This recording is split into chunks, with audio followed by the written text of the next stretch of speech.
Hello everyone, welcome back to the hidden vibe, a haven of wisdom. आज मैं आपके साथ एक और सक्सेस स्टोरी शेयर करने वाली हूँ। घर मैनिफेस्ट करने पे ये सक्सेस स्टोरी है।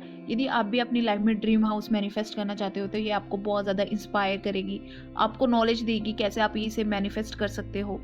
ये स्टोरी मैंने द सीक्रेट वेबसाइट से ली, आप वहाँ से इसे रीड कर सकते हो और मैंने इसे कमेंट में पिन कर दिया, आप वहाँ से भी इसे रीड कर सकते हो।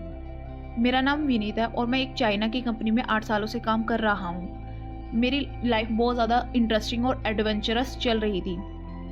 मेरे साथ बहुत ज़्यादा मिरेकल हो रहे थे जब से मैंने द सीक्रेट को जाना। मैं आप सभी के साथ मेरी लाइफ का सबसे अच्छा मोमेंट शेयर करने वाला हूँ जो मेरे साथ 2014 में हुआ था। जब मैं शंघाई गया था तब मैं वहाँ की एक कंपनी में काम कर रहा था। वहाँ का बॉस मेरा बहुत अच्छा दोस्त बन गया था और वहाँ के आसपास के लोगों से भी मेरी बहुत अच्छे फ्रेंड्स बन चुके थे और उनसे अच्छी जान पहचान हो गई थी।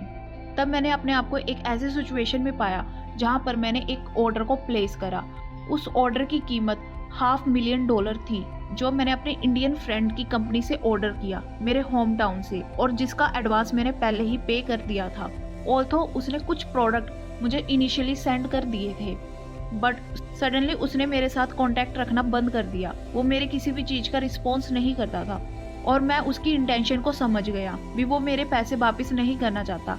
एक्चुअली वो मेरे पैसे नहीं थे, वो कंपनी के पैसे थे और उसने कंपनी में फुल माल डिलीवर भी नहीं किया था। तब मेरे बॉस के पास भी कोई चॉइस नहीं थी। उन्होंने मुझे कहा भी तुम्हें ये जॉब छोड़नी पड़ेगी और तुम्हें वो अपार्टमेंट भी खाली करना पड़ेगा जिसमें तुम अभी रह रहे हो। कुछ ही पलों में मैं होमलेस हो गया। मुझे शंघाई की स्ट्रीट पे सोना पड़ रहा था। मेरे पास मेरे दोस्त भी थे जो मुझे हेल्प कर सकते थे, पर मैं इतना ज़्यादा शाई फील कर रहा था कि मैं उनसे कोई भी फेवर नहीं मांग सका। मुझे रोड पे सरवाइव करना ही पड़ा अपने सारे सामान के साथ। तब मेरे एक दोस्त ने मुझसे कहा भी तुम अपना सारा सामान मेरे घर में रख सकते हो। मेरा दोस्त एक टेम्परेरी छोटे से घर में रहता था। उसके घर में इतनी स्पेस नहीं थी भी वो सारा सामान रख सके। फिर भी उसने मुझसे कहा, बट मैं ये बात समझ गया भी यहाँ पे रहना ठीक बात नहीं है। मैं तुरंत वहाँ से बाहर आ गया और अपने लिए और सोल्यूशन ढूंढने लगा। मेरे पास ज़्यादा मनी भी नहीं थी जिसकी वजह से मैं डे टाइम में खाना भी नहीं खा पाता था। इसी कारण से मैंने 25 दिन में 6 किलो वजन लूज कर लिया था। मैं अपना दिन स्टारबक में बैठ के बिताता था और अपनी रात स्टारबक के बाहर चेयर पे बैठकर बिताता था। मैं ओकेशनली नाइट क्लब्स भी जाता था। वहाँ पे मैं एक प्रमोटर की तरह जाता था, तभी मुझे वहाँ पे फ्री एंट्री मिल जाती थी और कॉम्प्लीमेंट्री ड्रिंक्स और स्नैक्स मिल जाते थे।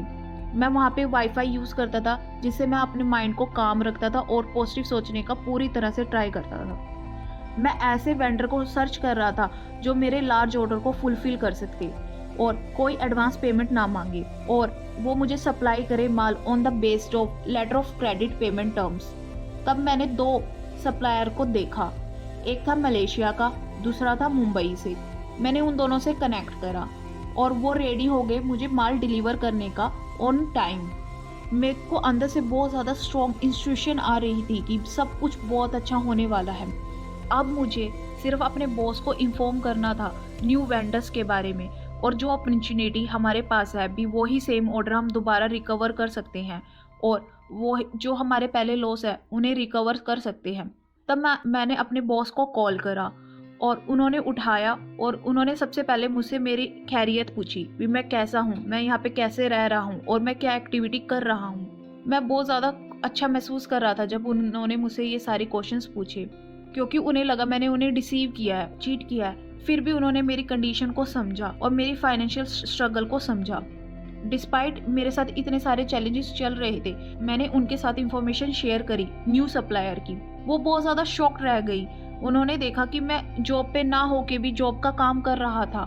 इतनी डिफ़िकल्ट सिचुएशन में रहकर भी मैं उनके लिए काम कर रहा था। तब मैंने उन्हें सारी नेसेसरी इंफॉर्मेशन सेंड कर दी और उन्होंने इनिशियल स्टेज पे प्रोसेस करना शुरू कर दिया। उन्होंने ऑर्डर प्लेस कर दिया। 3 दिन बाद उन्होंने मुझे कॉल करा और मुझे एक अपार्टमेंट दिलाया। हम दोनों ने फिर से काम ऑफिशियली करना शुरू कर दिया था। नेक्स्ट डे मैंने अपार्टमेंट में मूव कर लिया। मेरे बॉस ने मेरा 3 महीने की सैलरी के साथ साथ मेरे घर का 3 महीने का रेंट भी पे कर दिया था। मेरी लाइफ का सबसे ज़्यादा रिमार्केबल टर्न तब आया जब ये ऑर्डर कंप्लीट हो गया। मेरे बॉस ने मुझे पार्टनरशिप ऑफर की और वो पार्टनरशिप मेरी सैलरी से कहीं ज़्यादा बढ़कर थी। मैं बहुत ज़्यादा खुश हो चुका, पूरी तरह से खुशी से भर चुका था ये अपॉर्चुनिटी को देखकर। सब कुछ बहुत ज़्यादा अच्छा होना शुरू हो गया था, जितना मैंने एक्सपेक्ट भी नहीं किया था। From my bottom of the heart मैं बहुत ज़्यादा ब्लेस्ड महसूस कर रहा था, फॉर्चुनेट महसूस कर रहा था, मिरेकलस महसूस कर रहा था। मैं भी इस दुनिया में सबसे ज़्यादा मैजिकल इंसान हूँ। जब से मैंने द सीक्रेट को देखा था, मैंने द सीक्रेट को 2012 में देखा था, तब से मैं अपने माइंडसेट पे काम कर रहा था। मैं पॉजिटिव इंफॉर्मेशन ही अपने माइंड में डालता था, मैं अपने डिज़ायर के साथ अलाइन रहता था और यूनिवर्स सब कुछ अरेंज करता था जो मैं चीज़ चाहता था। ये एक सच्ची कहावत है, when you desire something the entire universe comprise to make your desire come true quickly. ये सब कुछ मैटर करता है भी आप कितना फेथ रखते हो, कि कैसा आपका बिलीफ सिस्टम है, कैसी आपकी इंस्टीट्यूशन पावर है।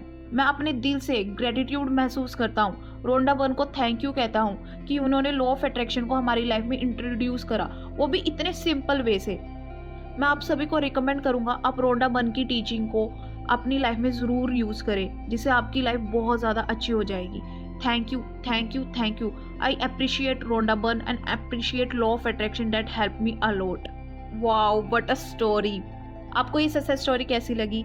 मुझे तो बहुत बहुत बहुत ज़्यादा अच्छी लगी। Take away of this success story, आपने इस सक्सेस स्टोरी से क्या सीखा? जब तक आप बिलीव नहीं करोगे ना भी यूनिवर्स आपके लिए सब कुछ कर सकता है, तब तक आप कुछ भी चेंज नहीं कर सकते। आपको बिलीव करना है भी यूनिवर्स आपके लिए सब कुछ कर सकता है। आपको अपनी डिज़ायर के लिए इंस्पायर एक्शन भी लेनी चाहिए।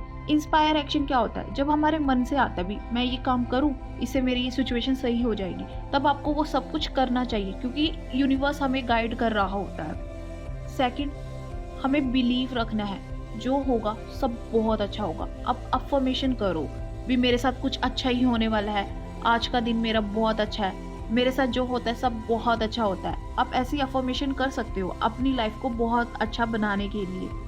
आई होप आपको ये सक्सेस स्टोरी बहुत ज़्यादा अच्छी लगी हो। आप कमेंट करके मुझे ज़रूर बताना आपको ये सक्सेस स्टोरी कैसी लगी।